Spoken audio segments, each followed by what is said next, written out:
Welcome to the Big Success Show. Today, 3 tips for a more fulfilling career. Big Success with the Professor and Mary-Lynn.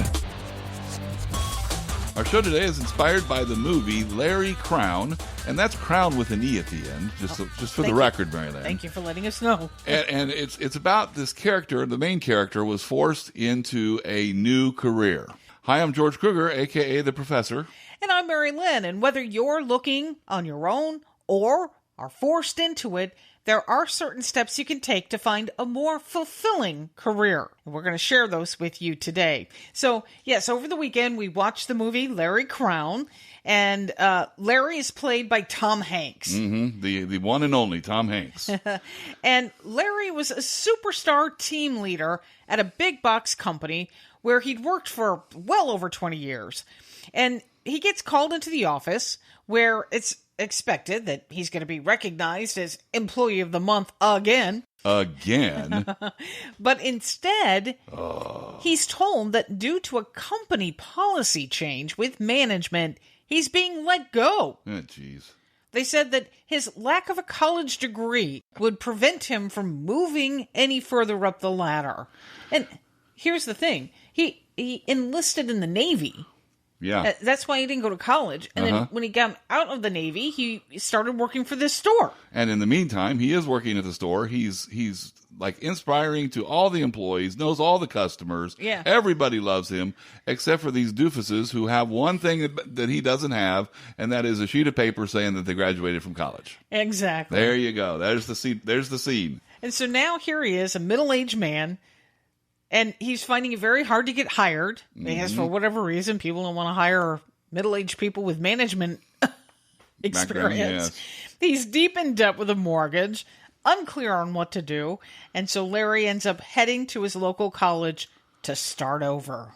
So the first rule to remember here, the first thing to remember is get a college degree.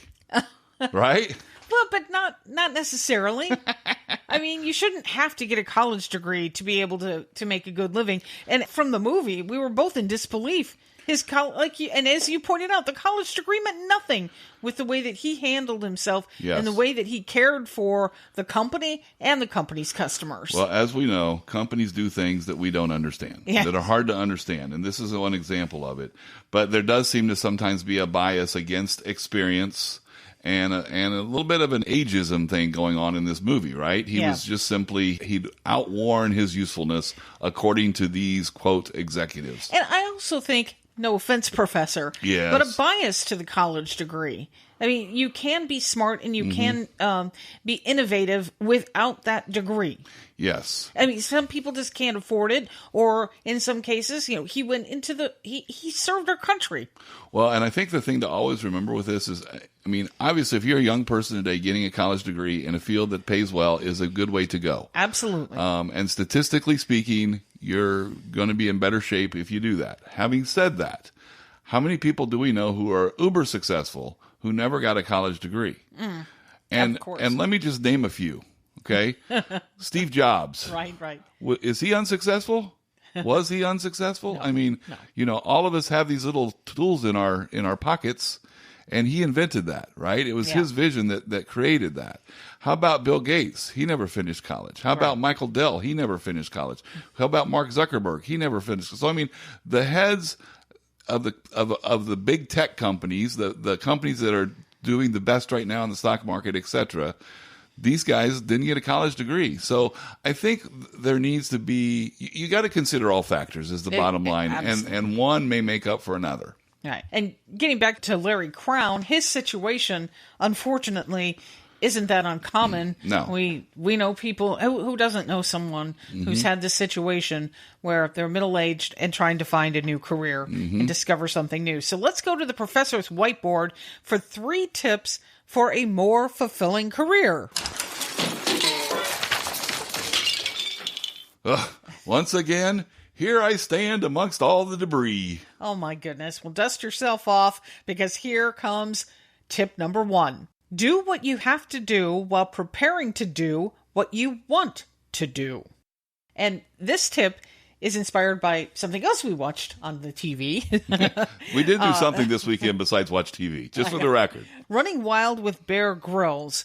And this is an episode with Terry Crews. And Bear Grylls is a wilderness survivalist. Yeah. Superman, and then he brings celebrities along to climb mountains and jump out of airplanes and fly in helicopters and do all kinds of crazy stuff. Exactly. It's a fascinating show. Yeah. And mostly because it's very inspiring and just to hear what these people went through to get to where they are. But Terry Crews was a former professional football player, very successful. But one of the comments he made was that he saw people who were very successful in life, the football players he knew that were very successful in life post-football. He realized that none of them were reliant upon football. And it makes me think, Mary-Lynn, we often talk about, on the Big Success Show, we often talk about having multiple sources of income. That's the way you create big wealth. That's big with 2 G's. And so when we're talking about that, we're really talking about, I'm often usually thinking about synchronous sources of income. So in other words, I've got income from my job. I got income from a piece of real estate, part-time business, whatever it may be. That's synchronous. Okay. But what I guess this kind of exposed me to is you need to also think serially. I have my career right now, but chances are that career is not going to take me from 22 to 72 or whatever age we're going to retire at. Football's a little rough on the body. It's very hard on the body. And so the point is, it's very important while you're currently in a career to be thinking about what's my next career move. And it may not be staying in the career you're in right now. It may be looking to see where's the growth and that kind of thing. And for Terry Crews, he wanted to be an actor. So he ended up leaving football to start a career in acting. Yes. And he went broke, which is why, it's so important to be preparing, because the thing that's fascinating is he said, I had to put food on the table. I had to support my family. And so he got a job as a janitor. Wow. So from pro football player to janitor. To broke in LA. Yes. And being a janitor. And that's why we say do what you have to do as you prepare for what you want to do. So, that's exactly what he did. He took a job as a janitor, paid the bills. Yeah. But somewhere along the way, he met somebody who asked him to come to an audition. And he said, I'd never been to an audition before. And I went to the audition and I got the gig. Wow. So it all turned around for him, but he was willing to do whatever it took to get to do what he really wanted to do. And for him, that stepping stone was getting a job as a janitor. All right, that takes us to tip number 2 for finding a more fulfilling career, and that is create a pipeline of opportunities. And this tip is inspired by a friend of yours. Yeah, so way back when I owned my former businesses, we had kind of covered a property from wall to wall, floor to ceiling, property line to property line. And we serviced small facilities. And one of the companies we owned was a carpet cleaning business. And we have a university here that I'm proud to teach at. It's the greatest university in the world, University of Illinois at Urbana-Champaign. But every August was a huge time for cleaning. And so I had to hire a bunch of extra help. Well, one of the guys that I hired, or one of the people I hired, was this guy who came in, and he has a lot of personality. He's very much an extrovert, so you get to know him immediately. But this was really interesting because he's not like most of the people we get from the temp agency. He was, I don't want to give the wrong impression here. He was just different. And he was different in the sense that he's looking at the business. He's not there just for a paycheck. He's looking at the business. He's talking to me. He's asking me a bunch of questions. He's learning. And what I learned from him was this guy was a former pharmaceutical rep, which if you know anything about pharmaceuticals reps, they make great money. They've got a great job. It's generally considered to be, this is sort of the gold standard of what you want in a career if you're in sales. Well, he gave that up because he said it was just draining me. It was just taking. It wasn't working for him. It was sucking the soul right out of him.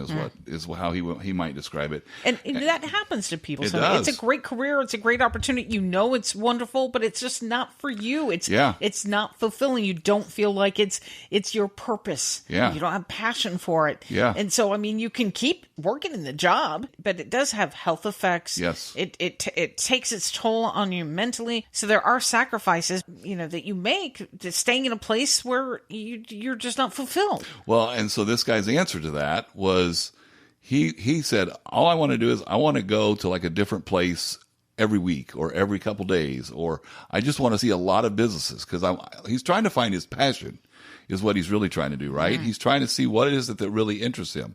And kind of funny, he ended up finding it. He found it because he realized at some point he loved real estate and he was a pretty handy guy, but that wouldn't support him full-time right away, so he got a job as a mortgage lender. So what, used the temp agency as his pipeline to see and experience different occupations absolutely. and jobs and businesses. Exactly right. And so one thing he arrived at was he liked to invest in real estate, but that required cash. So to get the cash, he took a job as a mortgage broker.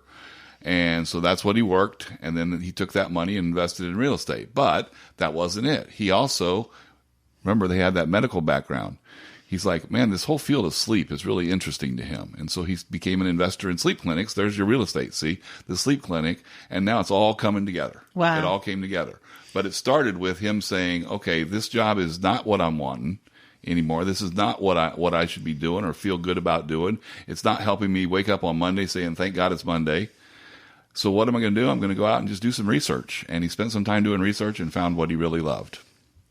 That brings us to tip number 3 on the professor's whiteboard. To find a more fulfilling career, watch out for limiting labels. Yeah, and there's really 2 types of labels we're going to talk about here. The first one is the labels you put on yourself, which are probably the most dangerous ones.